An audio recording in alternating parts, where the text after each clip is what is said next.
Russia has been accused of a war crime by Ukraine after a street vendor was stalked and then attacked by a drone. The man suffered shrapnel wounds, concussion and shock from the attack, but survived.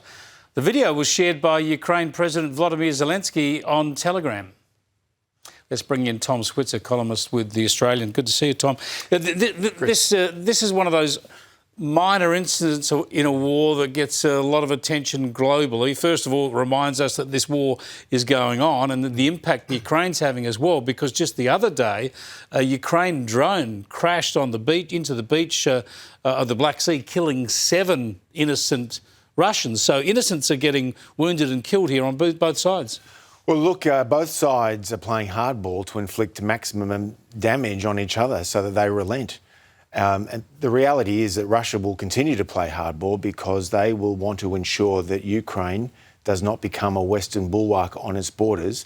And as for the Ukrainians, they're fighting for dear life. They want their 20% of their land back. Yeah, there's a massive power imbalance between the two countries, but Ukraine's been able to inflict an enormous amount of damage across the border in Moscow and elsewhere. The power of drone warfare. Yeah. You know, about a year or two ago, there was a consensus view emerging that Ukraine was in all sorts of trouble, but the drone warfare has certainly changed things.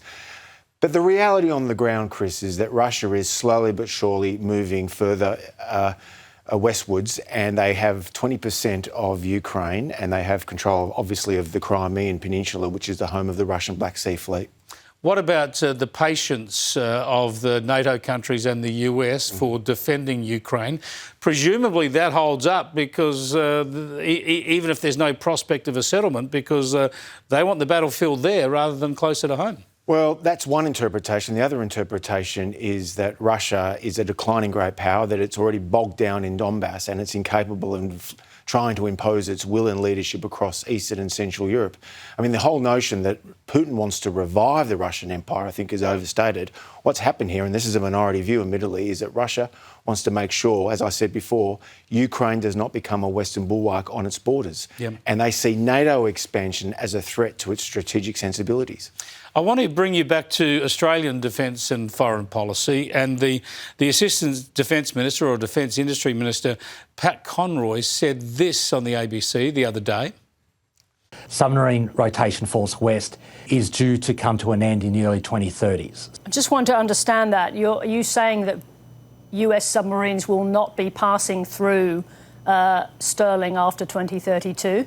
The current plan for Submarine Rotation Force West is that it's a 5-year commitment beginning in 2027, and that when we're sovereign ready and receive our own Virginias, Submarine Rotation Force West is due to end. So this is a 5-year commitment. This was extraordinary because that news was new to the Pentagon and new even to his own government. And he's in Washington when he makes the statement. Exactly. I mean, Greg Sheridan, our colleague, wrote a very good column in the Australian newspaper yesterday, that is Tuesday, just absolutely beside himself about how incoherent and incompetent the Labor government has been on this subject. Now, the point is he's completely wrong. He is wrong. US will be and Australia has agreed that US submarines will continue to use that port in perpetuity. Well, it was left to the Defence Minister, who I think is a political grown-up, Richard Marles. He came through to mop up the damage and reaffirmed what the line is.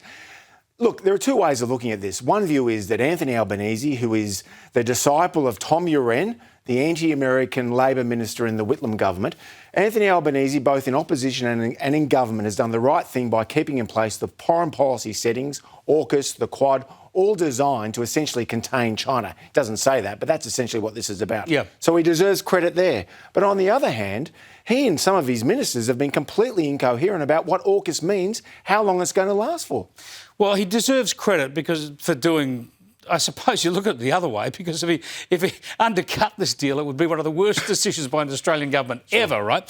But you get to the heart of the matter, and that is that you have some sort of right faction grown-ups in the government. You think of Don Farrell, you think of Richard Marles, but it's essentially run by the socialist left, Penny Wong and Anthony Albanese. It's not in their instincts to support the US alliance and a future deal like AUKUS. Traditionally speaking, the left wing of the ALP has opposed the US alliance, opposed all the various initiatives to enhance military cooperation, even at the height of the Cold War. So it's not surprising. But what is interesting, though, is that Albo, a man of the left, a disciple of Tom Uren, He is keeping faith with AUKUS. He is so that's keeping worth faith. recognising, despite the nonsense of Pat Conroy. But it worries me because it's so clearly not a natural fit for many in the Labor Party. But the Greg Sheridan column's worth reading. It was very good. It sure is. Don't plug Greg's column, plug my column. That was a river. No, and yours. Thanks very much. We'll catch you next week.